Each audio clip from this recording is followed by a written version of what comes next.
Hey folks, it's me Becca. Today we're going to be going over a deck tech for my Marath Will of the Wild decks in Tiny Leaders Reborn.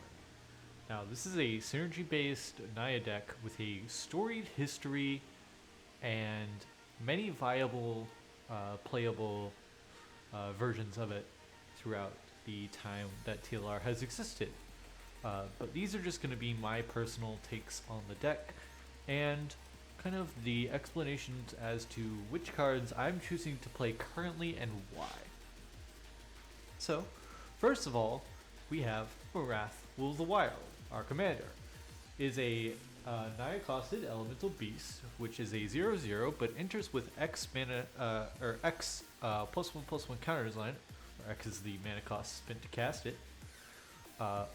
Which means that it will scale with the game itself, going from 3 counters to 5 counters to 7 counters and so on and so forth. And it has the following abilities. Pay X, remove X +1/+1 counters from Marath, choose 1. X can't be 0. Put X +1 counters on target creature. Marath deals X damage to any target. Create an XX green elemental creature token. That's our command. Then, moving on, I want to kind of just focus here initially on the meat and potatoes of the deck. So we're playing Ren 6, which is a Planeswalker, which will function as removal for us, as well as allow us to return lands from our graveyard to fix our mana. One of the better cards in the format overall, and certainly one of the better cards in this deck as well. Ren 6 ultimately serves as a flexible piece for us that allows us to frequently record lands, and as well gets rid of any creature with 1 toughness on the board that we want dead, or anything really that we can kill off for 1. Moving right along, here in our meat and potato section, I'm going to first highlight Guide of Souls. Guide of Souls is a white-costed human cleric. It's a 1/2. Has the abilities of whenever another creature enters the battlefield, we gain a life and an energy, and whenever we attack, we can pay 3 energy and put 2/1/1 counters on a flying or onto a attacking creature we control, and it becomes a flying angel in addition to its other types. Next up, after Guide of Souls, I want to highlight some of the key synergy pieces with it. So, first and foremost, we have our friend Voice of Victory. Voice of Victory, importantly, turns off the ability of our opponents to be able to cast spells during our turn, as well as has Mobilize 2, which means it will create 2/1/1 tapped and attacking red warrior tokens for us every time we attack with it.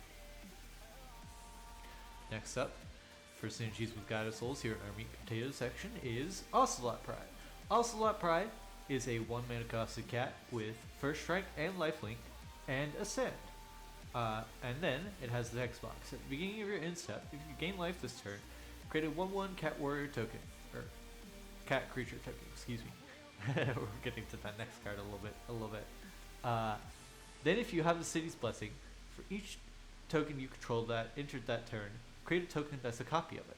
So any number of cats or elementals or cat warriors with the Johnny, which we were about to talk about next, can get cloned via Ocelot Pride as long as we've gained life and have the City's Blessing.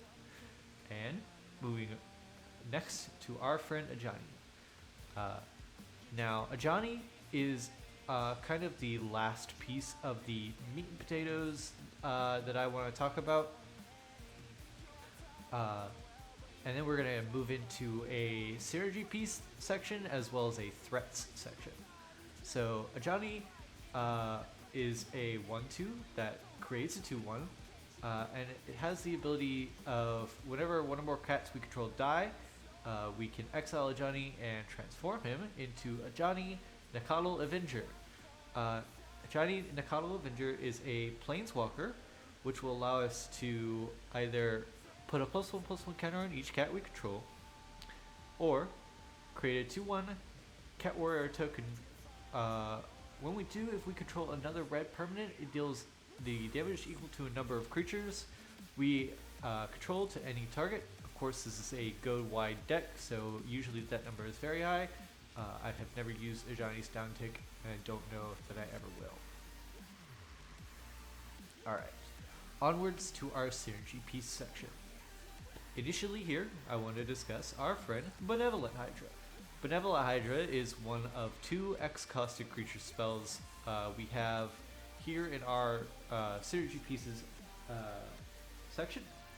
It will be a default green 1/1 where X is 0. And it has the text box that it enters with X11 counters on it. If one or more counters we put on a creature we control, instead we put that many +1, and we can tap Benevolent Hydra to remove a counter on it to put a counter onto another creature that we control. So there's a hardened scales on a body. Right alongside our friend Benevolent Hydra is Conclave Mentor, which is also hardened scales on a body, but also being a 2/2 and dies, we gain life equal to its power. Next up, here in our synergy pieces, we have Delighted Halfling. Delighted Halfling is a mana dork that is actually the only mana dork that we choose to play that will allow us to cast legendary spells without them being able to be countered. It also taps for colorless regularly, but the main use is for uncounterable legendary spells. Second to last here in our synergy pieces in terms of creatures here is going to be Professor Hoja. Now this is a newer card from Final Fantasy, but it is proving to be an excellent card so far, and we are going to keep right along playing with it for now. It says, the first activated ability you control during your turn that targets a creature you control costs 2 less to activate. And whenever one or more creatures you control become the target of an activated ability, draw a card. This ability triggers only once each turn.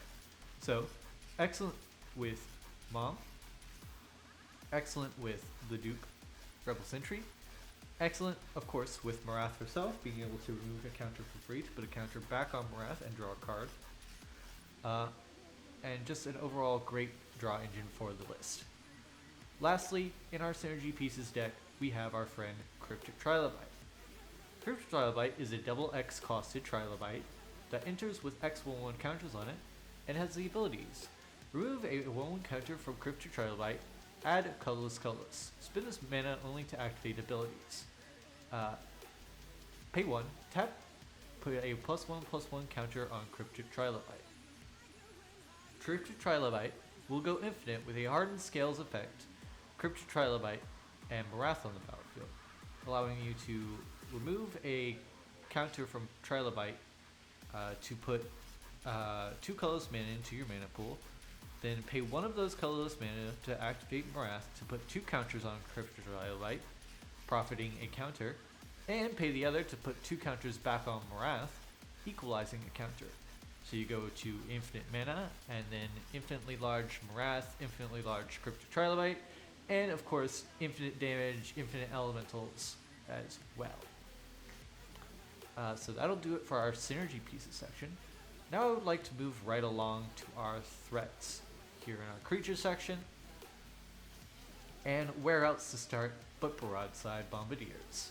Broadside is a 2 and a red costed Goblin Pirate with Menace and Haste and Boast. Sacrifice another creature artifact. Broadside deals 2 damage plus the sacrifice's mana value to any target. So this is a haste threat that can get in for damage by itself, but also can throw either a token or an artifact or just a creature in general at your opponents for big damage. Next up, we're playing Kutzel Malamet Exemplar.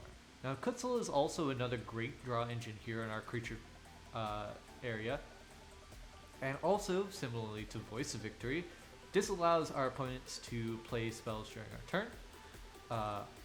And the reason why it is such a great draw engine for the deck is the bottom part of its text box. Whenever 1 or more creatures we control with Power greater than its base power, deal combat damage to a player. We get to draw a card.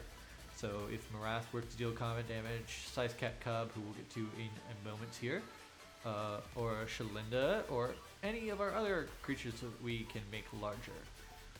And of course, speaking of Scythe Cat Cub, we're going to move right along to him. Scythe Cat Cub is a landfall card, which will put a +1 counter for the first land, or double the number of +1/+1 counters for the second land. It's really excellent at growing Marath very quickly, or of course growing itself and becoming a lethal threat in a hurry. Next up, here in our threats, we have ourselves the Ragavan Nimble Pilferer. I'm assuming that everyone who's ever played Tiny Leaders knows what Ragavan does, but just in case you for some reason don't, whenever he deals combat damage, you exile the top card of that player's library and create a treasure, and you can cast the card that you exile. Next up in our threats, we've got a Shalinda, Yevon Acolyte. Is a 2/2 with lifelink, and whenever another creature you control enters, put a +1/+1 counter on that creature if its power is less than Shalinda's power. Otherwise, we put a +1/+1 counter on Shalinda. So it's a great synergy here with our friends the Duke, with Voice of Victory's tokens. If we have a small Moloch, and Shalinda has already seen some creatures, it'll put counter on that. And make that better. So in generally, it is a great threat onto itself, but also happens to double as a synergy piece. Lastly, here in our threats, we've got Flage. Flage is the only legal titan in our colors, and will allow us to Lightning Helix any target when it enters the battlefield, and then of course has the alternate casting costs of all the titans do. In this case for red, red, white, white, which will allow it to stay on the battlefield permanently.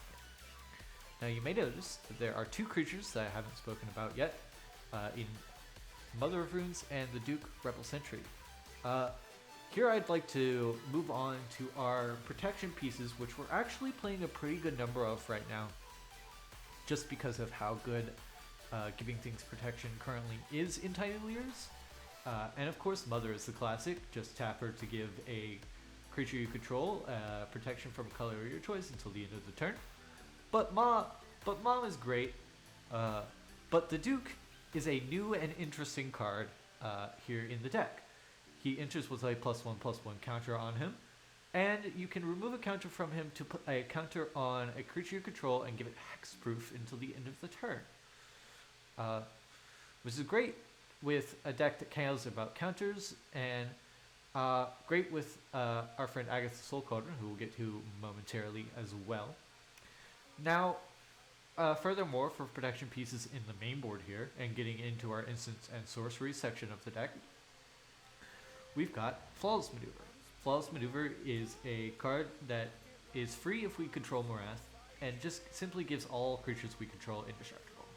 It's a great card, and it is usually free, but the 3 mana cost is possible. It's not overwhelming. Then, the singular best protection spell ever printed, and probably one of the best ones that ever will be printed, in Legolas's Quick Reflexes. Split second, so it's entirely uninteractable, and it gives a creature hexproof as well as untapping it, and also gives it reach. And it also can double as a removal spell. Whenever you tap the creature, it can deal damage equal to its power to another target creature. So it can double as removal as well as just being an extremely excellent protection piece. Those are all of our protection pieces for the main board. However, in the sideboard, we are playing Redirect Lightning as of present moment, which is simply a redirect that has an additional cost of either 5 life or 2 mana. But at 1 red, it is an excellent piece, and it certainly is a test card right now. As well, we're also playing Surge of Salvation, which gives us and all permanents we control hexproof until end of turn, and prevents all damage that black or red sources would deal to creatures we control this turn. So, great against Storm. and certainly great against removal as well. Another great protection piece for us. Moving right along, I'd next like to focus on our removal. So, starting off, we've got Prismatic Ending. Prismatic Ending will allow us to sorcery speed remove any permanent from the game.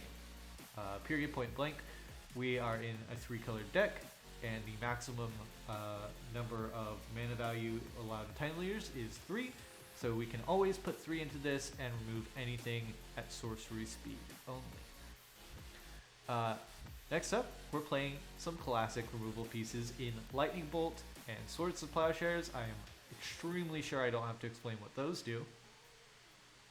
And moving right along to Galvanic Discharge.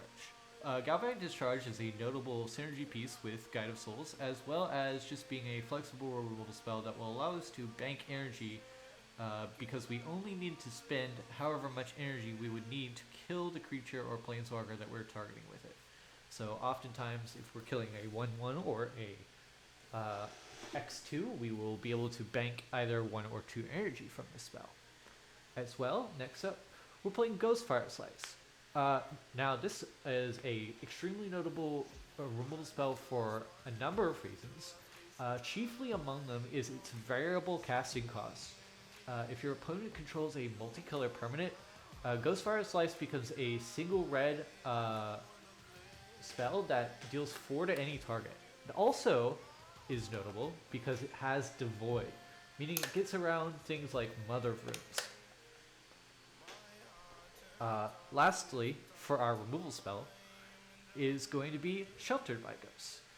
Sheltered by Ghosts is an enchantment aura, which will exile any non-land permanent an opponent controls until Sheltered by Ghosts leaves the battlefield. And it gives our enchanted creature lifelink and ward 2, as well as +1/+0. So it's another great piece of extremely flexible removal that attaches to one of our big creatures, which are generally going to be extremely hard to kill. Next up, I'd like to talk about our instant sorcery and enchantment kind of synergy pieces here. So first among them is going to be Green Suns, which will allow us to put a green creature onto the battlefield for X or less. So we can spend X is 3 for this and get any green creature out of the deck. Of course, you can spend less if you know you want a 2, or in the case of July Halfling, you can spend 2 and get the 1. And it's just a great tutor. It functionally finds about half the creatures in the deck. It's great for tutoring Conclave Mentor. I wouldn't really recommend tutoring Benevolent Hydra with it unless you know you can combo off that turn, just because of Benevolent Hydra being a 1/1. But you can certainly do it if you know you can win right then. Moving along, we have probably one of the better singular cards in the deck, right up there with Swords of Plowshares and Wrenn and 6, in Agatha's Soul Cauldron. Agatha's Soul Cauldron is a 2-mana cost legendary artifact that will allow us to spend mana as though it were mana of any color to activate the abilities of creatures we control, but on a much more relevant scale.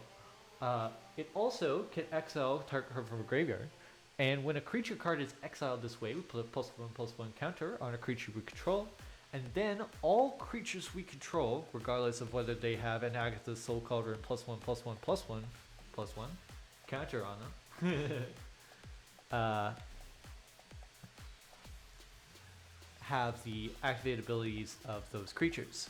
So let's say Marath, Benevolent Hydra, Mawloc, the Duke, who is especially good actually under Agatha's Soul Cauldron because you can kind of circulate the counter that it gives around, since it puts it onto a different creature you control.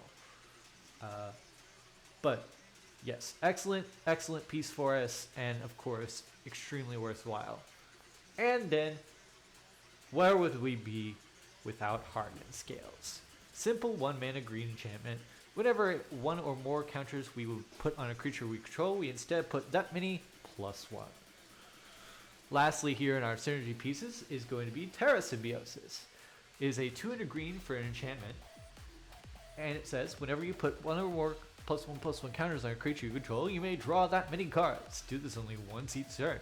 Now, these Terra Symbiosis is an extremely excellent draw engine for us, and will allow us to drown our opponent in card advantage if we are allowed to persist with it on the battlefield for any length of time. It is a must answer, and it is certainly one of the better newer cards in the deck as of present moment.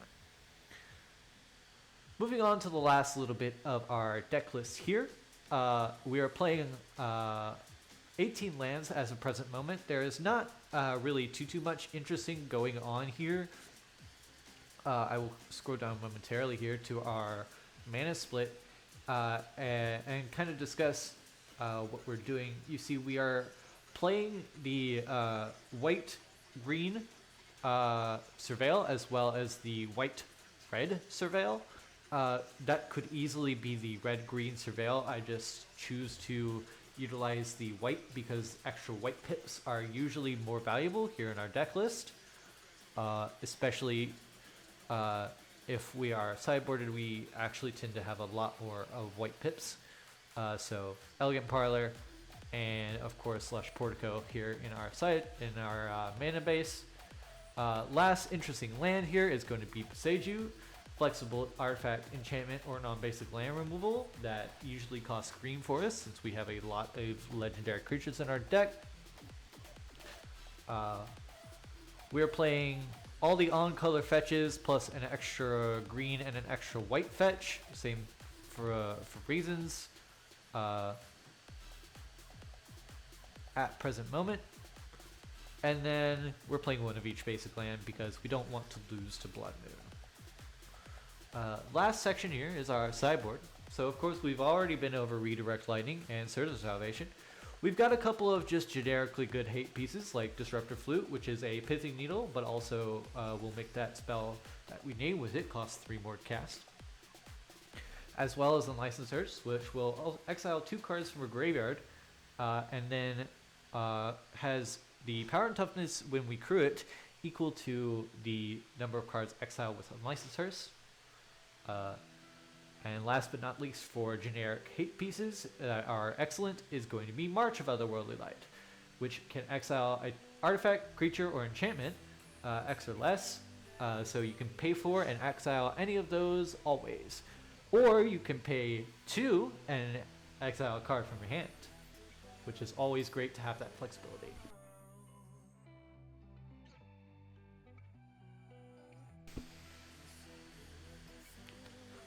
Next up, I want to move into our more specified hate pieces. So we are playing currently Absolute Grace as a hate piece against black decks. It is a simple 1 and white enchantment that gives all creatures protection from black. So black creatures can't block creatures we control, and more importantly, black spells can't target creatures we control as well. Next up is Celestial Purge, which will simply exile a black or red permanent. Once again, another great hate piece targeted for black or red decks. And of course, exile removal is always excellent.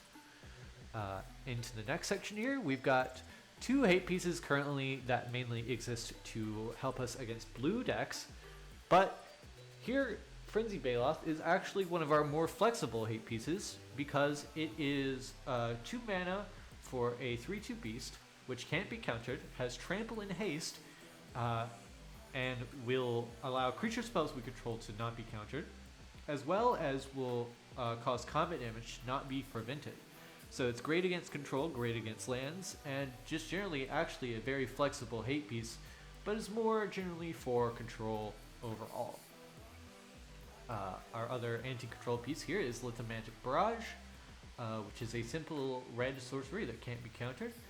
It deals 1 damage to any target creature or planeswalker, which has been notable more than a couple times, being a just generally okay removal. Or if that creature or planeswalker is white or blue, it'll deal 5 instead. So great against any blue deck, and actually happens to be very good against a fair few white decks as well. And then lastly, we're currently playing Haywire Might as our answer to artifact and enchantment decks such as Food Chain, Underworld Breach. Basically, this is kind of the catch-all for artifacts and enchantments. It's a simple creature. It costs 1 mana. We can use it to exile the non-creature artifacts or enchantments. And yeah, overall, Haywire Might is a great role player for the deck.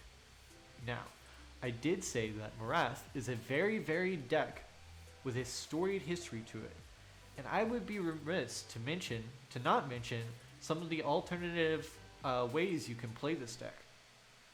So here, alongside the deck that I was just speaking about, I've actually got my other version of the list as well.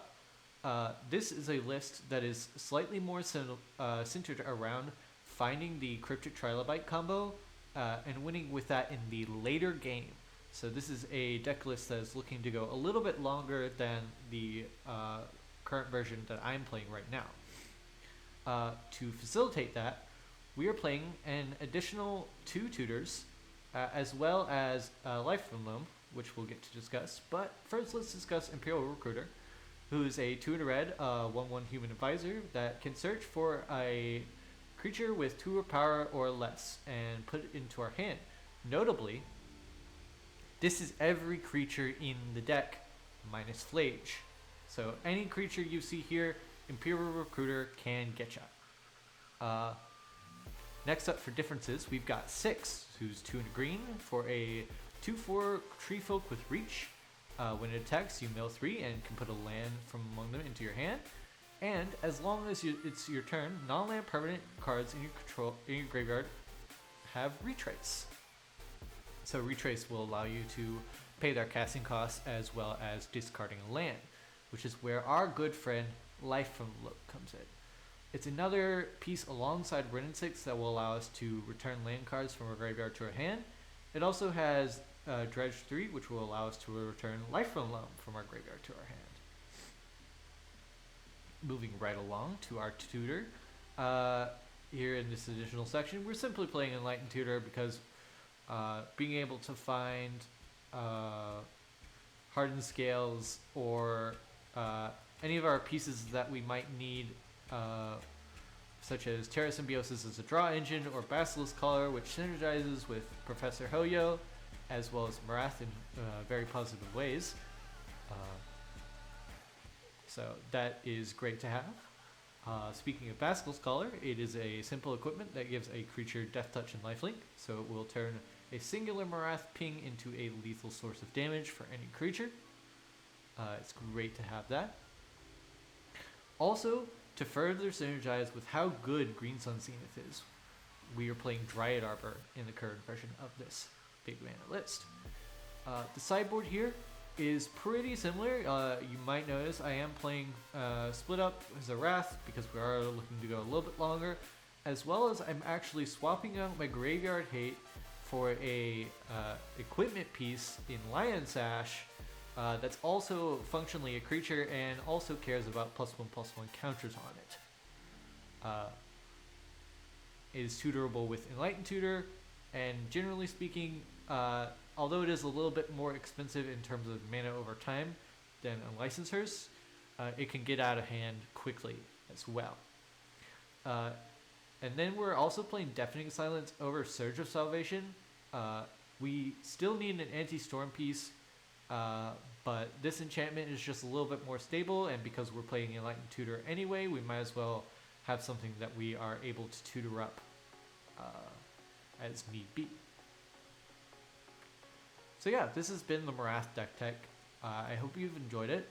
Now I kind of want to move on to chat about some of the things that we get to do in terms of matchups that we're afraid of, and as well as matchups that we're very good into. So I would first like to mention Control. You've heard me mention Control more than a couple times. It is one of our worst matchups, and we are certainly playing a lot of cards to help with that. Of course, here in this version, Delayed Halfling, Kutzel, Voice, can all assist with the control matchup. Overall, trying to be better positioned into that deck, or those decks in general. But Marath is uniquely well positioned into other mid-range deck. It is able to outlast them, as well as, because Marath scales with the game so well, she herself can become a lethal source of damage even into the late game, where other commanders become essentially irrelevant many times. Then, last but not least, is our matchups against combo and control, combo and aggro. Up until now, there hasn't been a whole ton of combo in the format. It's really been kind of Storm here and there, but recently there's been a lot more Rocco food chain being played. So currently, that Haywire Might and Disruptor Flute are kind of trying to take care of that. We may eventually switch to playing a Disenchant of some sort, just over Haywire Might, if we find that it is not fast enough in hating out the food chain. And then there is the aggro matchup, which we're playing a lot of incidental life gain. In Guide of Souls, Ocelot Pride has life flank, Flage gains this life, as well as Sheltered by Ghosts, of course. But also just the hate against black and against red is very relevant into aggro matchups, as most of them tend to lie in those colors if they aren't in Boros-based colors, that is. And then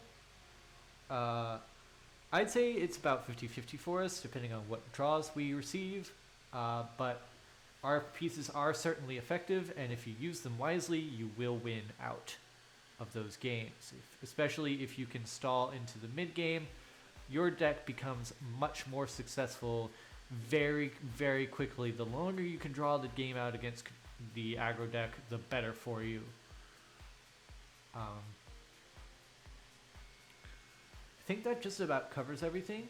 There is one more deck list which I would like to specifically highlight our matchup against in Lightpaw's Emperor's Voice. It's a deck that had been shelved for quite some time, but is actually seeing a resurgence as of current moment in Tiny Leaders Reborn. Now presently, you might notice that I don't actually have any really specific tech for Lightpaws other than just having white removal, which is generally harder for them to beat. Not always impossible, but generally harder. Overall, my main recommendation is simply good luck. Lightpaws is an interesting deck, and if more people start to be on it, we'll definitely introduce some new tech. Circle of Protection White is an enchantment that we could certainly be playing, which would allow us to infinitely prevent all damage that Lightpaws would do to us. And that will probably be the direction we head if Lightpaws becomes very popular. Now, here in the closing section of this video, I'd like to make a very special mention of a very good friend of mine who is the reason why I am actually playing this deck list for this extended period of time, and is actually a big part of the reason why I got into and continue to be into Tiny Leaders Reborn. If you do not know, I am obviously far from the only Marath player on the server, but I stand on the shoulders of giants in the form of my friend Skooma Puma, who has been very kind to me in terms of helping me refine this deck list. I've been working on this list for about 2 years now. She's been working on hers for maybe about 3 or so. And we've both kind of iron sharpens iron, sort of refined our deck lists. They're cosmically intertwined. She is definitely the Marath boss. A lot of what you see here, a lot of the decision making that goes into this deck came initially from her and then was simply refined over time. So thank you, Skuma Puma. Like I said, you're a big part of the reason why I'm into Tiny Leaders as much as I am. And yeah, I hope that we get to continue playing Marath Mares for many years to come. Overall, thank you very, very much for watching this deck tech. I hope that you've enjoyed it. Go play some Marath. Be gay, do crime, stay tiny. Have a great day.